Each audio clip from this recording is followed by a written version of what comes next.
বাঙালির হৃদয়ে এক বিশেষ স্থান অধিকার করে আছে। আর রবীন্দ্রনাথ ঠাকুরের লেখনীতে শরৎকাল তার সৌন্দর্য ও রূপ মাধুর্যকে নিয়ে বহুবার ফিরে এসেছে। রবীন্দ্রনাথ ঠাকুরের কবিতায় শরৎকাল কখনো কেবল ঋতু নয়, বরং এক অভ্যন্তরীণ উপলব্ধি, এক মানসিক বা মনস্তাত্ত্বিক অভিজ্ঞতা। রবীন্দ্রনাথের চোখে শরৎকাল মানে নীল আকাশ, সাদা মেঘের ভেলা, কাশ ফুলে ভরা মাঠ, স্বচ্ছ রৌদ্র জল দিন, কোমল মনোরম বাতাস। আজি কি তোমার মধুর মূরতি হেরিল শারদ প্রভাতে, হেমাতু বঙ্গ শ্যামল অঙ্গ ঝলিছে অমল শোভাতে।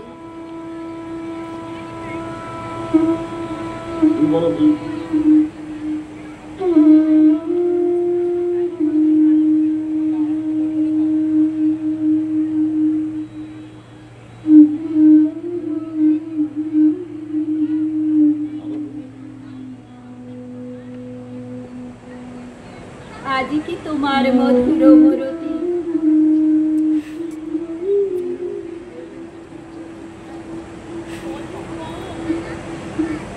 আজি কি তোমার মধুর মূরতি হেরিনু শারদ প্রভাতে। ডাকিছে দোয়েল গাহিছে কোয়েল তোমারও কানন সভাতে। মাঝখানে তুমি দাঁড়ায়ে জাননী শারদকালের প্রভাতে। জাননী তোমার শুভ আহ্বান গিয়েছে নিখিল ভুবনে। নতুন ধান্যে হবে নবান্ন তোমার ভবনে ভবনে। অবসর আর নাহিক তোমার আটি আটি ধান চলে ভারে ভার। গ্রাম পথে পথে গন্ধ তাহার ভরিয়া উঠেছে পবনে। জাননী তোমার আহ্বান লিপি পাঠায়ে দিয়েছ ভুবনে। তুলিয়েছ মেঘভার আকাশে তোমার করেছ সুনীল বরণী। শিশির ছিটায়ে করেছ শীতল তোমার শ্যামল ধরণী। স্থলে জলে আর গগনে গগনে বাঁশি বাজে যেন মধুর লগনে। আসে দলে দলে তব দ্বারো তলে দিশি দিশি হতে তরণী। আকাশ করেছ সুনীল অমল স্নিগ্ধ শীতল ধরণী। বহিছে প্রথম শিশির সমীর ক্লান্ত শরীর জুড়াই। কুটিরে কুটিরে নব নব আশা নবীন জীবন উড়াই। দিকে দিকে মাতা কত আয়োজন হাসি ভরা মুখ তব পরিজন। ভান্ডারে তব সুখ নব নব মুঠা মুঠা লও কুড়ায়ে। ছুটিছে সমীর আচলে তাহার নবীন জীবন উড়ায়। আয় আয় আয় আছো যে যেথায় আয় তোরা সবে ছুটিয়া। ভান্ডার দ্বার খুলেছে জননী অন্ন যেতেছে লুটিয়া। ওপার হইতে আয় খেয়া দিয়ে ওপারা হইতে আয় মায়ে ঝিয়ে। কে কানে ক্ষুধায় জননী সুধায় আয় তোরা সবে জুটিয়া। ভান্ডার দ্বার খুলেছে জননী অন্ন যেতেছে লুটিয়া। মাতার কণ্ঠে সে ফালি মাল্য গন্ধে ভরেছে অবনী। জলহারা মেঘ আঁচলে খচিত শুভ্র যেন সে নবনী। পড়েছে কিরিট কনক কিরণে মধুর মহিমা হরিতে হিরণে। কুসুম ভূষণ জড়িত চরণে দাঁড়ায়েছে মোর জাননী। আলোকে শিশিরে কুসুমে ধান্যে হাসিছে দেখে লবণী।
যে এসেছে তাহার মুখে দেখেছে গভীর সুখে, যে এসেছে তাহার মুখে দেখেছে গভীর সুখে, দুয়ার খুলে তাহার সাথে বাহির হয়ে যারে শরতে আজ কোন তিথি এলো প্রাণের দ্বারে, শরতে আজ কোন তিথি এলো প্রাণের দ্বারে।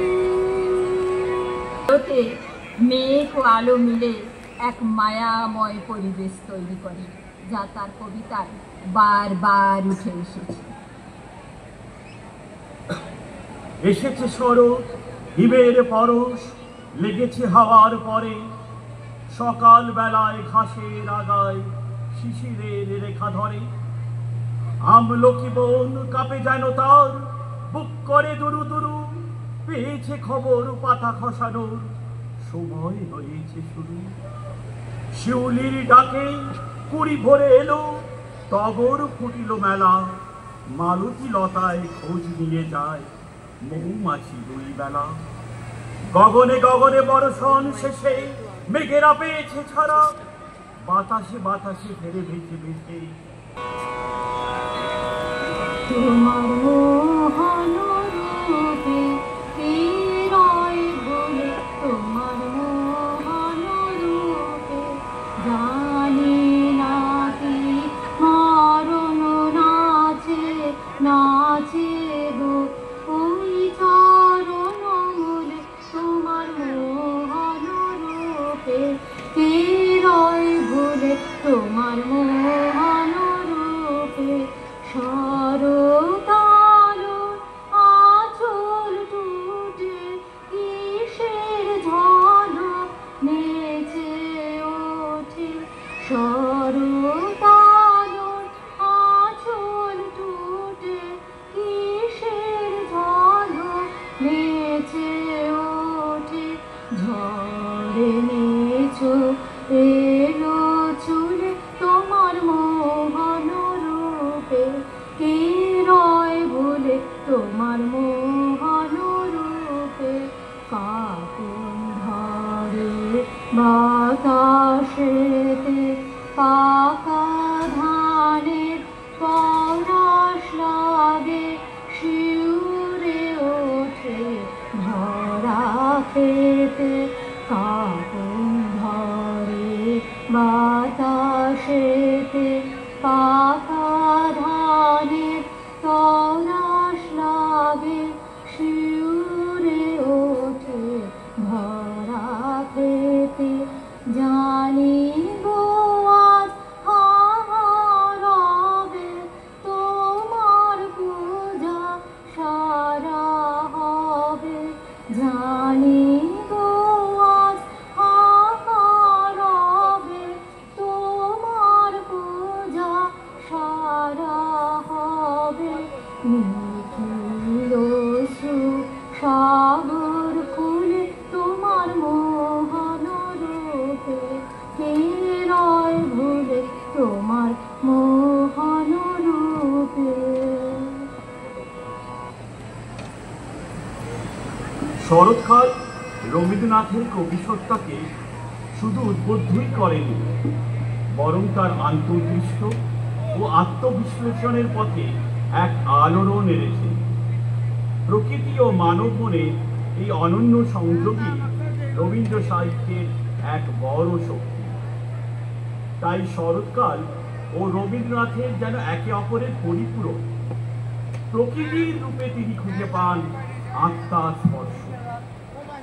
বাহির কয়ে বিহার করে যে ছিল মোর মনে মনে, তারি সোনার কাকুর বাজে আজি প্রভাত কিরণ মাঝে, হাওয়ায় কাঁপে আঁচল খানি ছড়ায় ছায়া ক্ষণে ক্ষণে,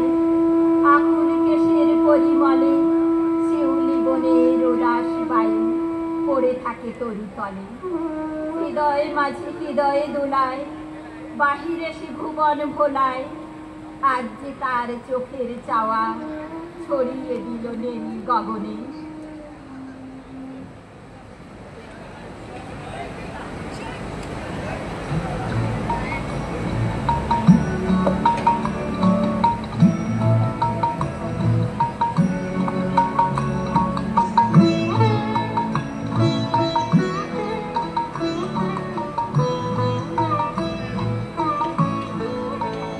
আমার নয়ন ভুলানো এলে নয়ন, আমি কি হেরিলাম হৃদয় মেলে। নয়ন ভুলানো এলে নয়ন, আমি কি হেরিলাম হৃদয় মেলে। নয়ন ভুলানো এলে নয়ন।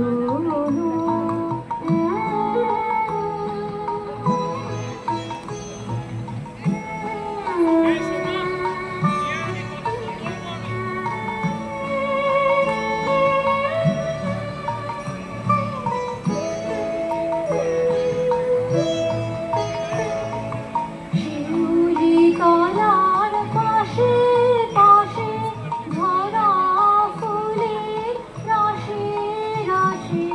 শিউলি তলার পাশে পাশে ধরা ফুলের রাশি রাশি। শিশির ভেজা ঘাসে ঘাসে অরুণ রাঙা চরণ ফেলে। নয়ন ভুলানো এলে নয়ন।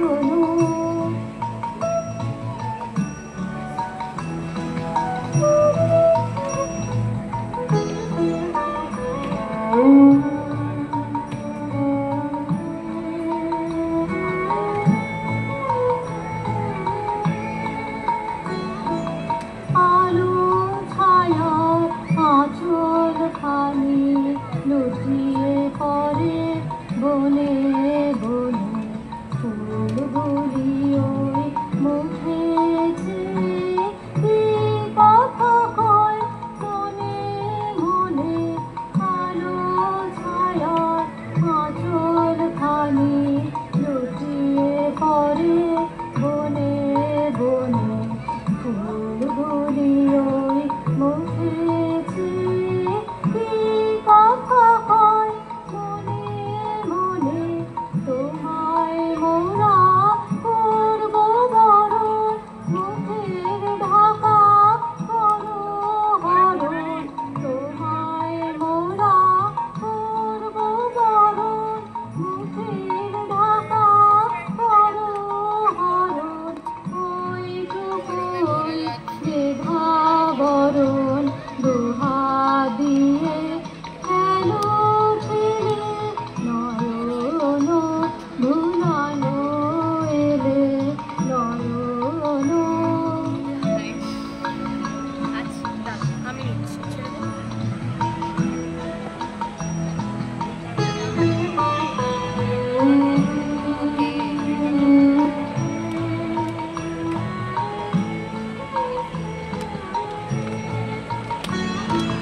কোনো দেবীর দ্বারে দ্বারে শুনি গভীর শঙ্খধ্বনি। আকাশ বীণার তারে তারে জাগে তোমার আগমনী। কোনো দেবীর দ্বারে দ্বারে শুনি গভীর শঙ্খধ্বনি। আকাশ বীণার তারে তারে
শরৎকাল মানে দুর্গাপূজার আমেজ।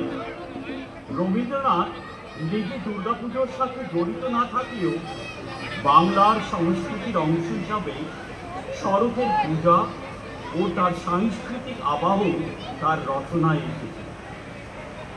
রবীন্দ্রনাথের পূজা মানে শুধু দুর্গার আরাধনা নয়, তা কখনো প্রকৃতির পূজা, কখনো মানবতা, কখনো বা আত্মা।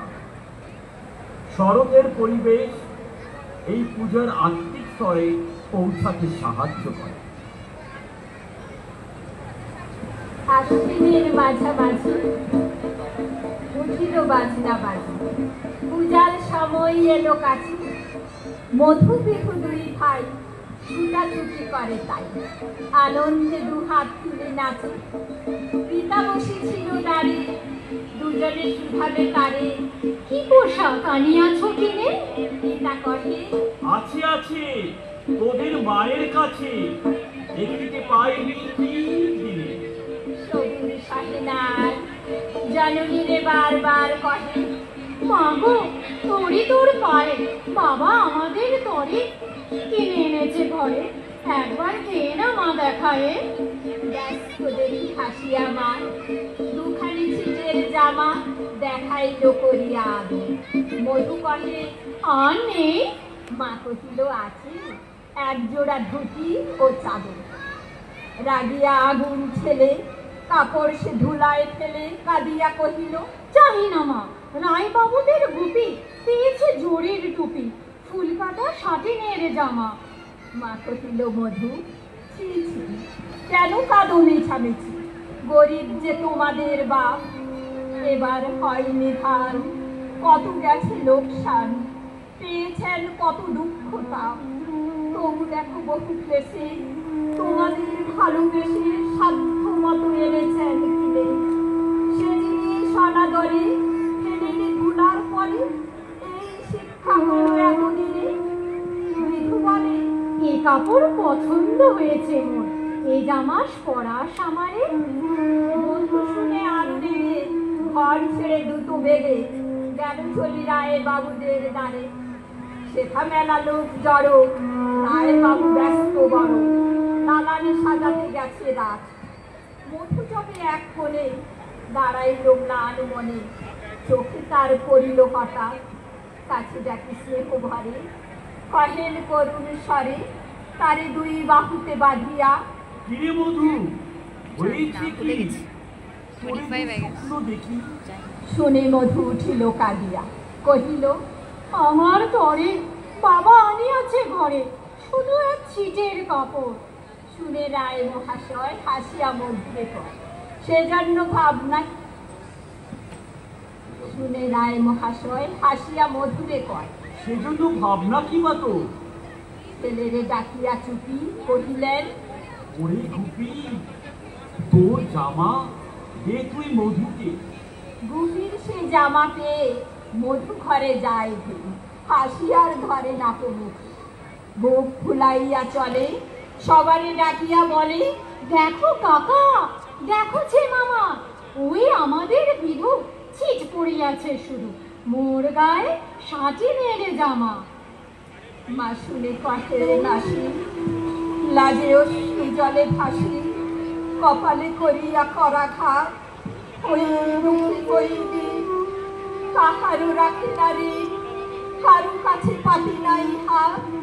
তুমি আমাদের ছেলে, ভিক্ষালয়ে অবহেলে অহংকার করো ধীরে ধীরে।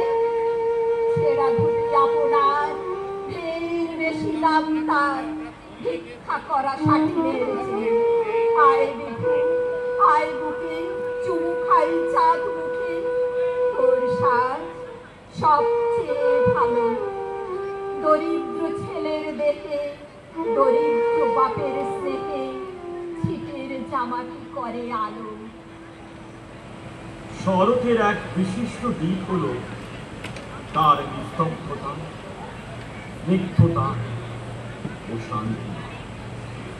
শরৎ শুধু এক ঋতু নয়, এ এক অনুভব, এক প্রশান্তি। এই ঋতু প্রকৃতির রূপে মাঝে যেমন শান্ত, ধীর, নির্মল সৌন্দর্য এনে দেয়, তেমনি মানব মনের ভিতরেও সৃষ্টি করে ধ্যান ও আত্মিক আনন্দের এক মহাবিভব।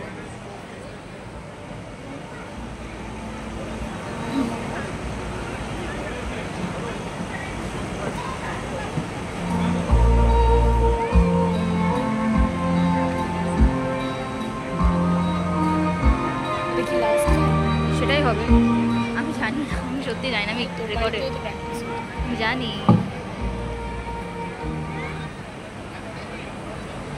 আকাশ ভরা সূর্য তারা, বিশ্ব ভরা প্রাণ, তাহারি মাঝখানে আমি পেয়েছি, আমি পেয়েছি মোর স্থান বিস্ময়ে, তাই জাগে জাগে আমার গান আকাশ ভরা। অসীম কালে যে লোলে জোয়ার ভাটার ভুবন দোলে, নারীতে মোর রক্ত ধারায় লেগেছে তার টান বিস্ময়ে, তাই জাগে জাগে আমার গান আকাশ ভরা। ঘাসে ঘাসে পা ফেলেছি, বনের পথে যেতে, ফুলের গন্ধে চমক লেগে উঠেছে মন মেতে, ছড়িয়ে আছে আনন্দেরই গান বিস্ময়ে, তাই জাগে জাগে আমার গান। কান পেতেছি, চোখ মেলেছি, ধরার বুকে গান ঢেলেছি, জানার মাঝে অজানারে করেছি সন্ধান বিস্ময়ে, তাই জাগে জাগে আমার গান আকাশ ভরা। নমস্কার।